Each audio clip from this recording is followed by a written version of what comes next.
place is nowhere. And it's forever. Ghosts of my life.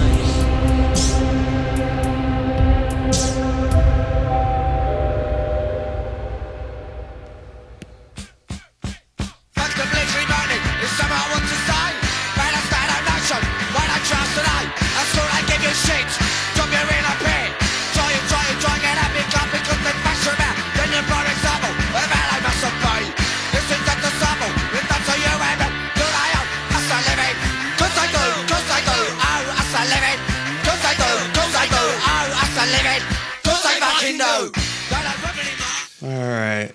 Do they owe us a living? Of course they do. Of course they do.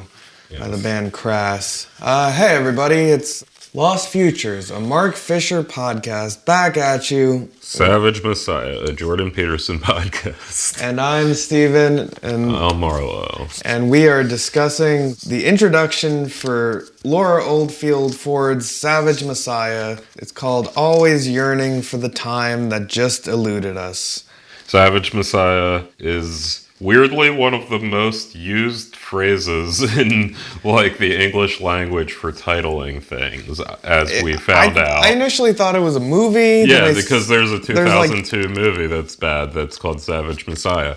And there's also, as you mentioned, a book about Jordan Peterson called Savage Messiah, how Jordan Peterson... Like, is it a thing from the Bible? Like, is it a phrase that comes from somewhere? Well, this is why we have to look up some.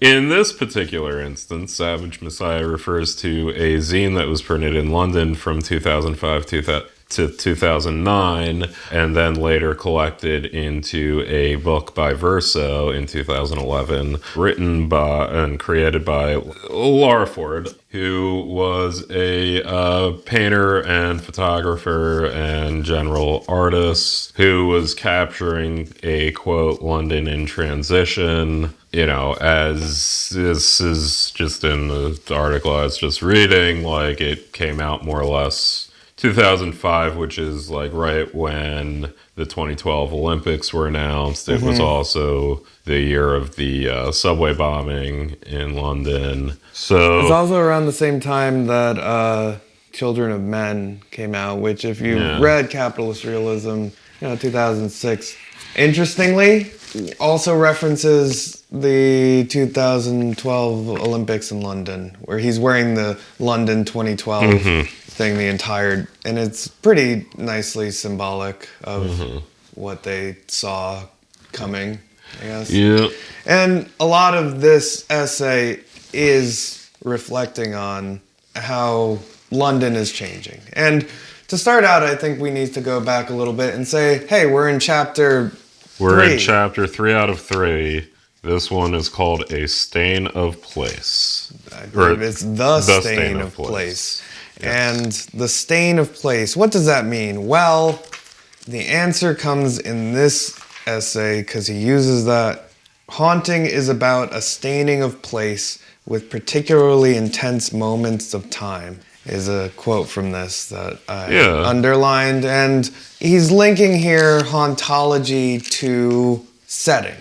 Right. So, I think that, not to read too much of a structure where Mark Fisher doesn't actually lay it out this way, but I think it could be perhaps useful to think of, the ideas of hauntology both having like a temporal and a physical component, and, you can almost relate that to a real haunting, like, or the haunting as commonly understood in the popular imagination of, you have a haunted house, the ghosts are a representation of the past, the house is a house. And in this case, we've gone through this, time is out of joint, was said a lot, but now we're kind of talking more about the idea of London being haunted.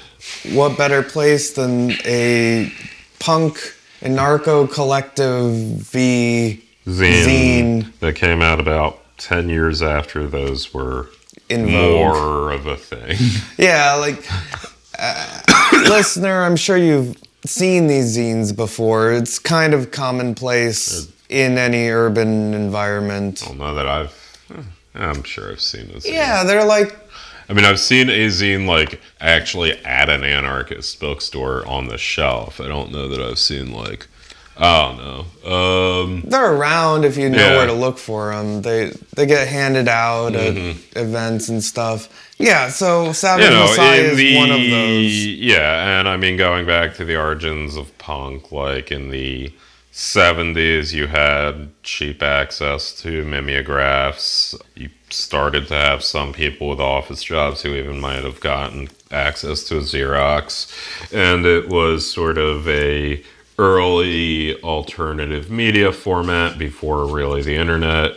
Yeah, before there were podcasts, there were zines. Yeah, before there were podcasts, blogs, social media. So, they were a thing for a while, and I mean, we should probably just kind of go through the essay, but, he gets into the sort of way that anachronism of the zine already he's writing in 2011, but really already in 2005 was a old thing that we weren't doing so much anymore. But it is interesting to think about this in 2011 because it's a book of collection of all the zines. And that kind of, sort of give this, not to, put words in his mouth, but like a kind of medium as the message sort of idea of the importance of the zine as the medium, which is sort of rings interesting just insofar as he's writing this as an introduction to a collected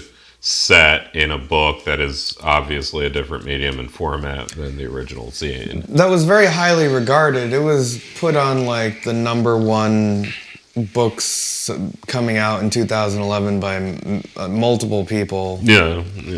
She's also an artist who mostly does urban landscape kind of. She also did the cover of Mark Fisher's Post-Punk Then and Now book. If you have one of those, these are like deep cuts. It's not one of like the canon for Mark Fisher necessarily, but it was like a collection of essays. A couple people contributed, not just Mark Fisher, and also he had printing of some interviews he had with other of our friends like Kodwo Esho, who comes up a lot. Yeah. And she does the painting for the cover of that. So, I guess it starts with Laura Ford calling her work diaristic.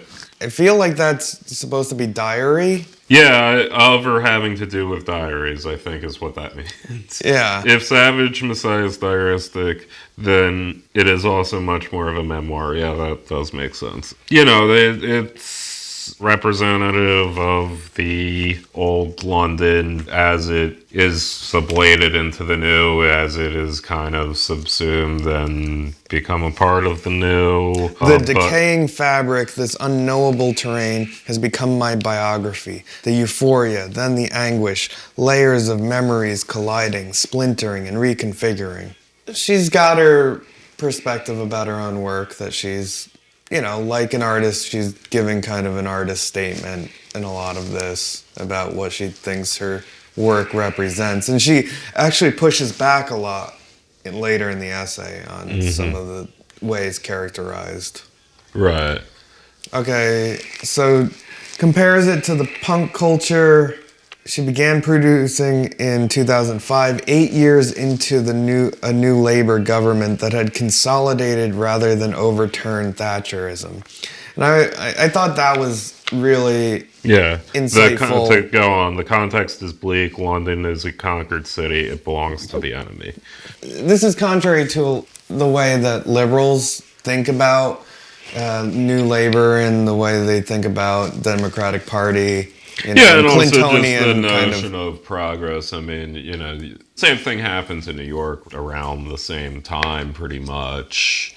Where I feel like a lot of liberalism sighed relief and saw it as this glorious repudiation of conservatism while allowing a lot of the same things to go on. Along with that, you have this new urban landscape that is against the backdrop of the crime scares of the 90s, is turned into essentially a playground for the rich. And playground for the rich and a police state in some ways. I mean, it's hard not to think about police state here in New York where we're recording because... Yeah, well, the Nichols video footage was just released today, so mark that as dating this episode. A timestamp, yeah. We're recording this in late January 2023 for any of you who are out of joint in the future. But yeah, as you said, what neoliberalism brought as progress, the consolidation. And they're characterizing it as an enemy occupation, so that's kind of the landscape that we're up against. And the dominant mood is one of restoration and reaction, but it calls itself modernization, and it calls its divisive and exclusionary work, making London safe for the super rich, regeneration. Yeah. That's pretty much what I said, Mark. But, hey, you're just repeating what he says. Yes. We're also kind of returning, and he makes the reference to peace later on, but we're returning to this, eternal Gnostic question of is the grit the good part, or is the good part the gritty part, Yeah. Which I feel like so often haunts a lot of the questions that a lot of these essays are kind of getting at in relation specifically to the urban landscape. What do you think about that question? Oh yeah, I mean, we're talking about this notion of this emerging into the 21st century renewed London as this enemy occupation and this lost future, but also resisting it as nostalgia, because it's, it wasn't all that great to begin with. Yes, there were sex cults or something run by priests and Savile. Anyway, good old 90s London rave scene. She talks very eloquently about her London. When I was writing the zines, I was drifting through a London haunted by traces and remnants of rave, anarcho-punk scenes, and hybrid subcultures at a time when all these incongruous urban regeneration schemes were happening. The idea that I was moving through a spectral city was really strong. It was as if everything prosaic and dull about the new labor version of the city was being resisted by these ghosts of brutalist architecture, of 90s convoy culture, rave scenes, 80s political movements, and of virulent black economy of scavengers, peddlers, and shoplifters. I think the book could be seen in the context of the aftermath of an era, where residues and traces of euphoric moments haunt a melancholy landscape.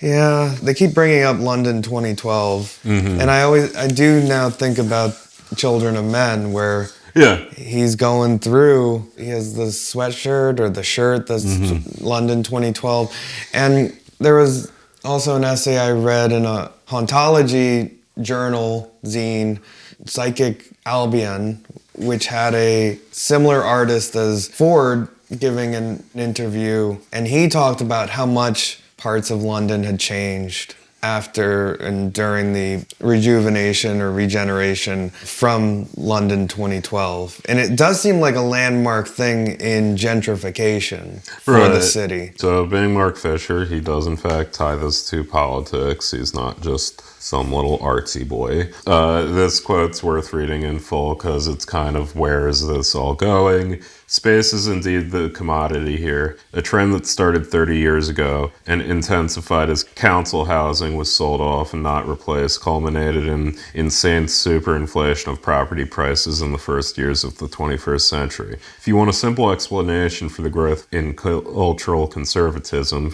for London's seizure by the forces of restoration, you need to look no further than this. This whole old to new London really is, it gets back even to the introduction of this book, where he's talking about this lost space for artistic creation. But, we should not forget that this also does have an effect as we are essentially disenfranchising the poor by forcing them out of the city entirely, and or forcing them into the street, or like and this is allowing a capture by the right wing, which is under the guise of modernizing and progress, right? And new labor, etc., etc. Bloomberg, whatever you want to say. Whatever city you're in, you know who it is that has done this. To quote the last chapter, I can't say which religion. The Kanye. Yeah. Anyway, no. All right, Savage Messiah rediscovers the city as a site for drift and daydreams, a labyrinth of side streets and spaces resistant to the process of gentrification and development, set to culminate in the miserable hyper spectacle of 2012. They really were miserable thinking about this. Yeah. Isn't New York getting a Olympics? Well, we're getting the fucking World Cup's gonna happen at some point. Oh yeah. New York and Philly's getting a World Cup. Wait, they're doing it both places? Yeah, it's like the World Cup is in America, quote unquote. You know how they like do that? They don't do it by city a lot of the time. Yeah. So, yeah, it's in America, which will be multiple, I think, like Dallas, New York, Philly, somewhere else. That's bizarre. Dallas has a big-ass stadium. And also a lot of people do live around Dallas. It's a major place, Mr. Capital demands that we always look busy, even if there's no work to do. If neoliberalism's magical volunteerism is to be believed, there are always opportunities to be chased or created. Any time not spent hustling and hassling is time wasted. The whole city is forced into a gigantic simulation of activity, a fanaticism of productivism in which nothing much is actually produced, an economy made out of hot air and bland delirium. It's one of my favorite quotes from this. Yeah. He has a pretty good YouTube clip of him explaining depression, and he talks about the simulation of productivity is so true. If you have a job and you're working in some type of middle management or some type of working class job, there is so much wasted time just being at work. Where you don't do anything. You have to pretend like you're doing something. And I like that he's linking it here to these larger structural aspects of society going through transition. Yeah, not to, downplay the original zine or the book. I mean, it was, after all, published by Verso as being, largely artistic, but there is a very strong focus on the politics that were inherent or even explicitly stated with that through all this, which is definitely It's worth checking out. Did we already pass the point about London in the post-war? Oh wait, yeah. As John Savage points out in England's Dreaming, the London of punk was still a bombed-out city, full of chasms, caverns, spaces that could be temporarily occupied and squatted. Once those spaces are enclosed, practically all of the city's energy is put into paying the mortgage or the rent.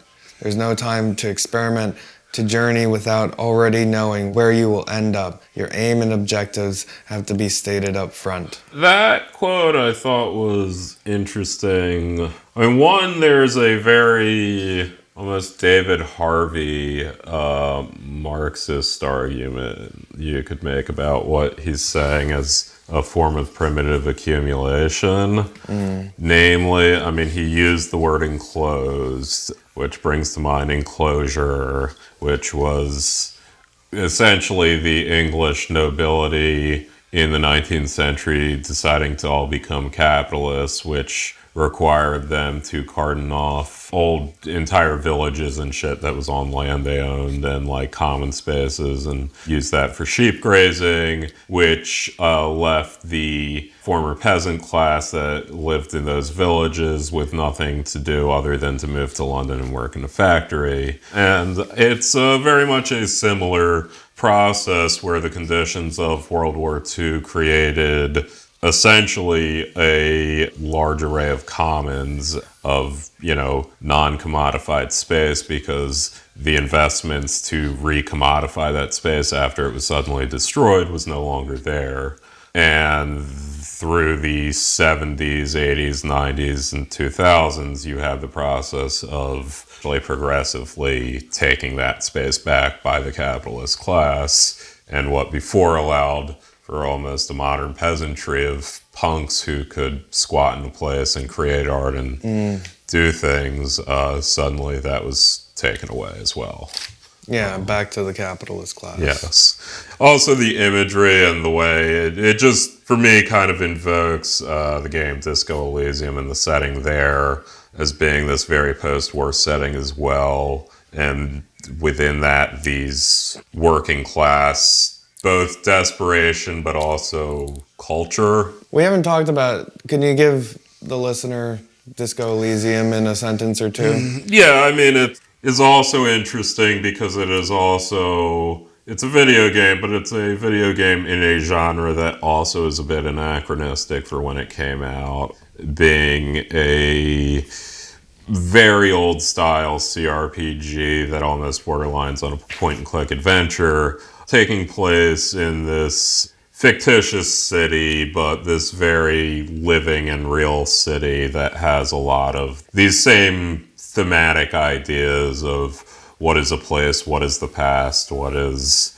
the now. It's against the backdrop of, a failed communist revolution 50 years ago and this basically bombed out area that people still live in. It was actually made by a narco-communist-ish collective as well. It's the Savage Messiah of video games.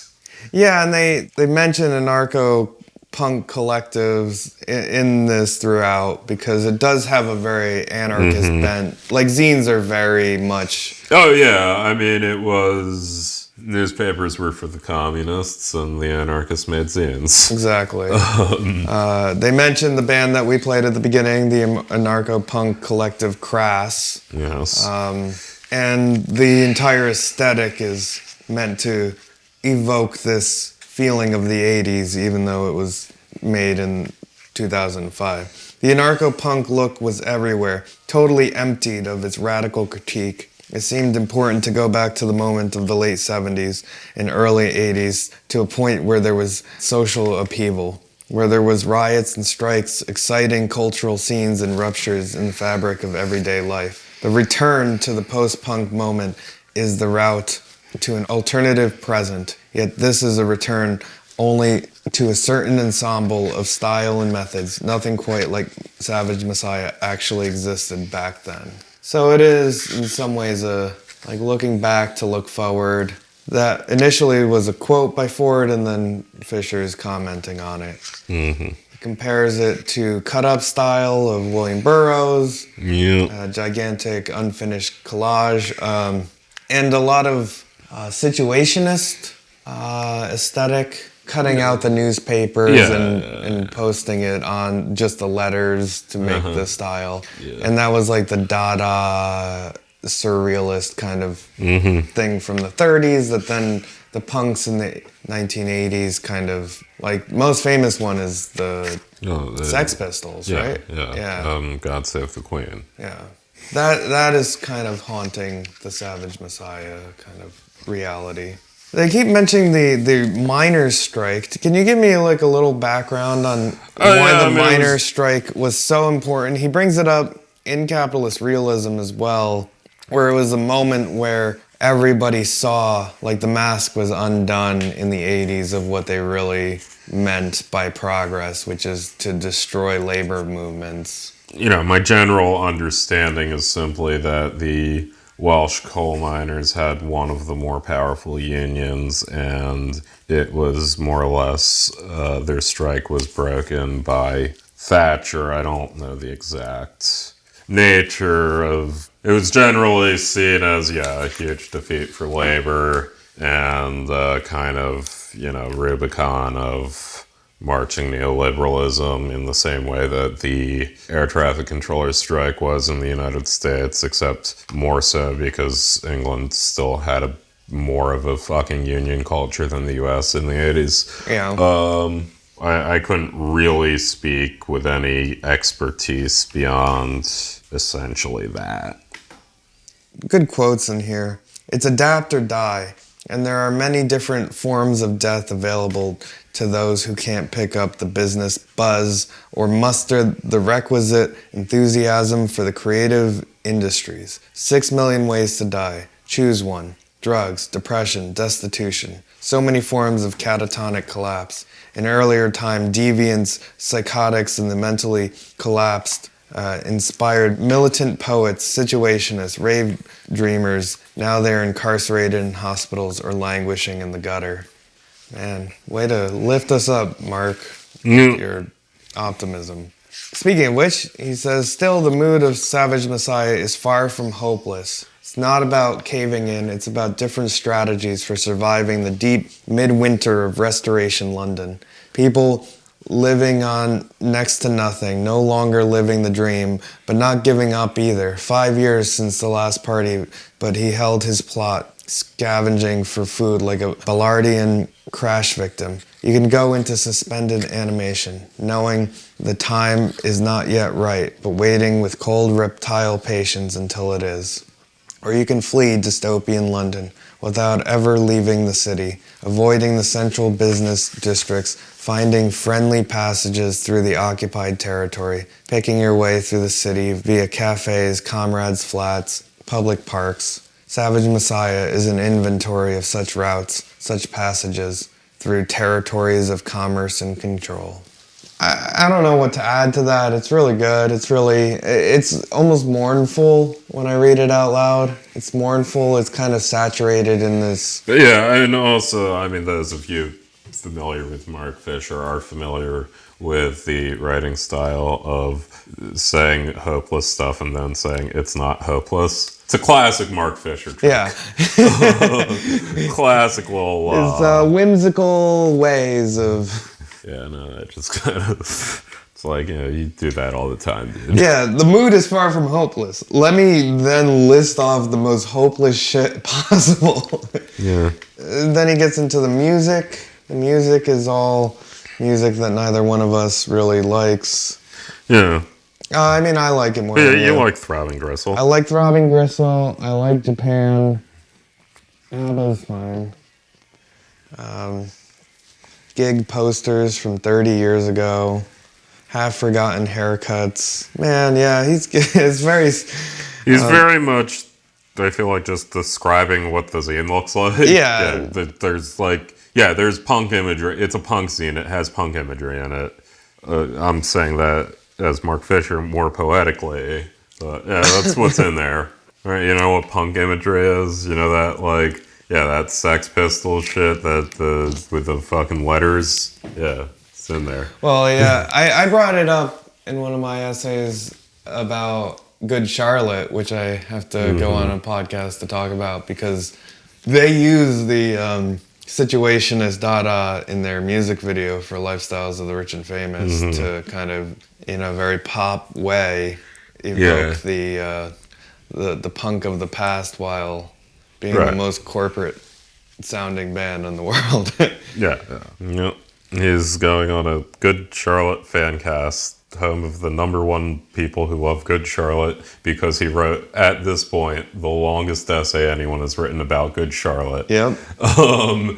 It's not a positive essay about Good Charlotte. And I'm excited to talk about it with this woman who might think it's a positive essay. Yeah, we'll find out. She wanted my bio and also to include in the bio my connection to Good Charlotte. Okay.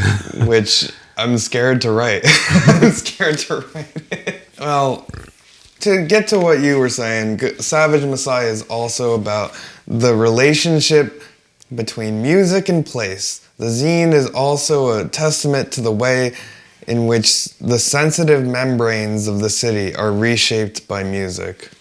This reminds me a lot of, I said this before the podcast, the John Fox essay that we read 2 weeks ago about abandoned buildings kind of having this place and how interested. It does seem like he was priming this essay with that in like a lot of these essays talk to one another. I mean, a lot of these essays also are all floating around this Gen X-y 90s raven punk England, the thing that all has, there's a lot of warehouses. There's a lot of warehouses in all of these people's conceptions of London. Okay, so here's the part that I thought was most interesting, was when he seems to be interviewing her, right? I mean, it's the intro to her book. He might just be pulling from quotes of hers. I didn't quite... Well, he says that he brings up the tag psychogeography. Oh, okay.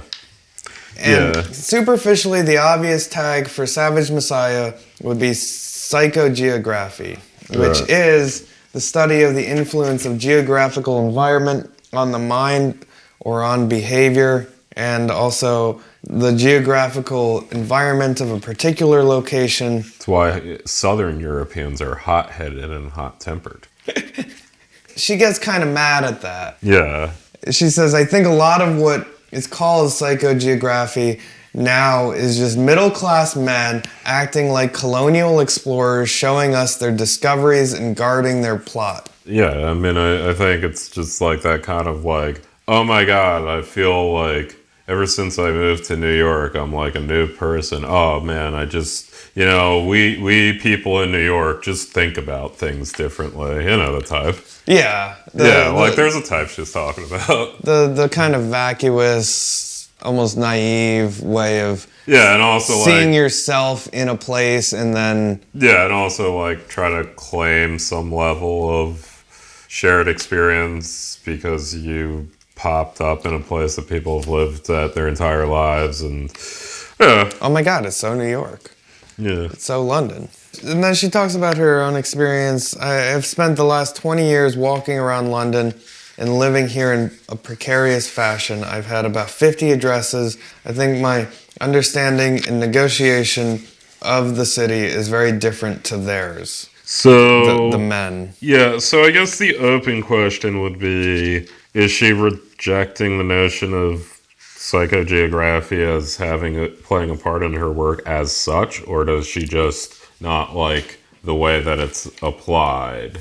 I was going to ask you about that. What do you think? She doesn't make an argument against it as such, I don't think. And that term is used to describe her work. Yeah, which it sounds like she just hates all the people that do that. Right. That's not to say she's not doing it. Yeah, I mean, I could see an argument, to be made that perhaps this really isn't psychogeography, but, more of a structural geography that she might be getting at. But, that's also putting words beyond anything she said. So, I could see her maybe having a theoretical quibble with that. It does, though, seem like she associates it very much. And, I mean, she's also... I mean, it's different in England because, the racial components are different than in the United States. But she's also engaging in art and culture that gentrifiers like. She is not a gentrifier, but... And the reason gentrifiers like it is because it's a thing that actually pre-existed gentrifiers that they can then relate to and thus become pre-existent before they were gentrifiers as well.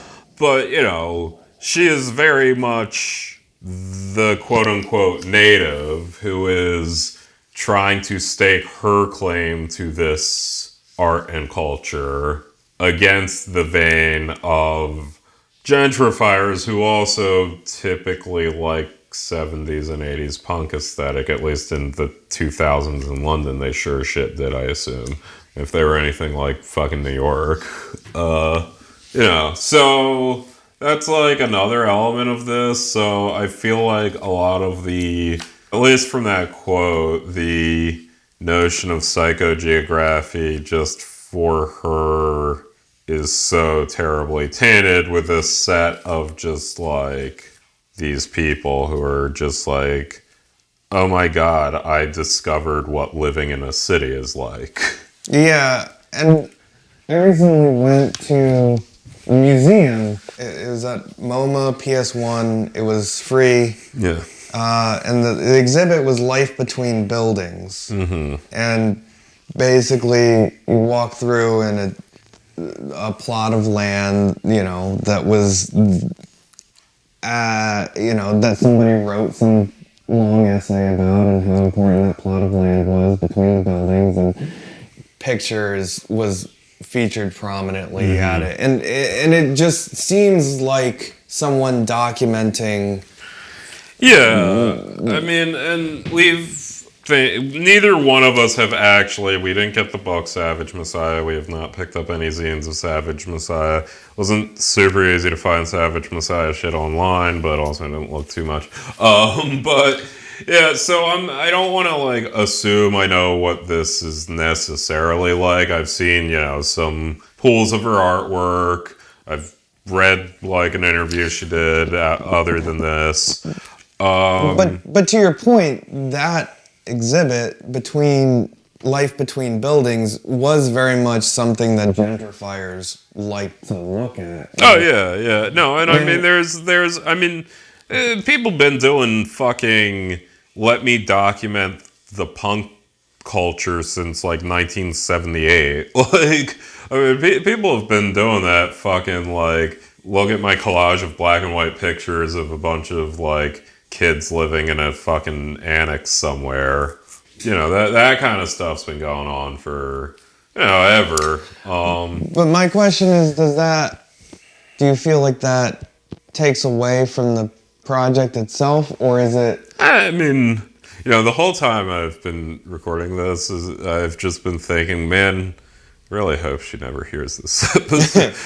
I don't really care about what she thinks of me, but I feel like she'd fucking hate me. But I think there is something to be said, though, of from her perspective, certainly, this is her culture. I mean, she is a punk from the 70s who's been in London forever. And yeah, from her perspective, fuck yourself. And she's sort of, people, be they people who were just born in the 90s, but, like 70s punk music and like how punk music is and all of that, or what have you, or like the aesthetic, or there's a certain urban cachet, particularly when it might be a little awkward for you to really go hello fellow kids to hip hop culture. Punk is a thing that has a certain cachet that is very much commodified and removed from its inception of actual people sustenance living in an urban environment and coming up with music and culture around that. That's just the case. But she is, in my understanding, kind of documenting what this is for her. I mean, she started out saying it was diaristic. She started out saying that, Mark Fisher commented this is like a memoir. So this is very much from her perspective. She's not a fucking gentrifier. But yeah, I mean, she's certainly going to necessarily be aware that she is working in that space. I mean, she had a fucking zine that, guess what, blew up in like the artsy literary world. So, yeah. And now that zine's a book, printed by Verso. Yep. So she doesn't like psychogeography, but she does like hauntology. Yeah, well, Mark Fisher is always keen to throw that one out there. The London I conjure up is imbued with a sense of mourning, Ford says. These are the liminal zones where the free party rave scene once illuminated the bleak swaths of marshland and industrial estates. Then Mark says, so many dreams of collectivity have died in neoliberal London. A new kind of human being was supposed to live here, but that all had to be cleared away so that the restoration could begin. And then, haunting is about a staining of place with particularly intense moments of time, and like David Peace, with whom her work shares a number of affinities, Ford is alive to the poetry of dates, 1979, 1981, 2013. These years recur throughout Savage Messiah. Moments, then a whole alternative time track opens. In addition to being the year of London Olympics 2012, is also, according to some, the year that the Mayans predicted the end of the world. But 2013 could also be year zero, the reversal of 1979, the time when all the cheated hopes and missed chances were finally realized. Savage Messiah invites us to see the contours of another world and the gaps and cracks of an occupied London. Perhaps it is here that the space can be opened up to forge a collective resistance to this neoliberal expansion, to the endless proliferation of banalities and the homogenizing effects of globalization. Here in the burnt-out shopping arcades, the boarded-up precincts, the lost citadels of consumerism, one might find the truth. New territories might be opened. There might be a rupturing of this collective amnesia. Yeah. I don't know if anyone somehow listening to this who doesn't remember due to the apparent end of the tracking of the Mayan long count calendar. This has been interpreted by different New Ages to be some sort of apocalyptic event that was supposed to occur I think during winter solstice of 2012. To bring it back to Burroughs was super into the Mayan calendar. Yeah, I don't know the entire. I feel like this is somehow Terrence McKenna's fault. But yeah, I don't know the exact nature of like the history of Westerners speculating about 2012 being the end of the long count calendar. I think that was brought up possibly first time by Burroughs. Like, I think he popularized that in the 60s and 70s because he... Did he independently study the Mayan calendar? Or, like, surely he must have read in a book somewhere. Yeah. That also is a thing. But, yeah, maybe. That could have been Burroughs' fault. This is some fucking annoying druggie. Made that annoying for a year. It was an in-joke amongst my friends in high school. I think there was one time where someone pulled the 12th page from the 20th Animorph book, and it was something about fire and destruction or something, and that was like a prophecy about 2012 that we came up with. Yeah, anyway, so yeah, I think this also, the thing that we're really missing is somewhere in the structure of the book or the zine, it actually is talking about 2013, which at the time was a futuristic date, so... But not a futuristic date from the time that Ghost of My Life came out, which came out in 2014. Okay. So... It is future from 2011 when this thing was written, so... Yeah, I mean, it's kind of this renewal date, both perhaps a teasing of the 2012 apocalypse with a merging of that with the 2012 Olympics as this life after neoliberalism point, so... Which never happened. Yep. All right, that's it for us. It's a good essay. I'd recommend anybody that's listening should preferably be reading along. And we got 4 more to go. Next one is Nemalgia, the Junior Boys, So This Is Goodbye. Yeah, and see you next week. and in the street. Light in the street and roaming dogs in heat. Rabid foaming, the beast cage in the heart of the city.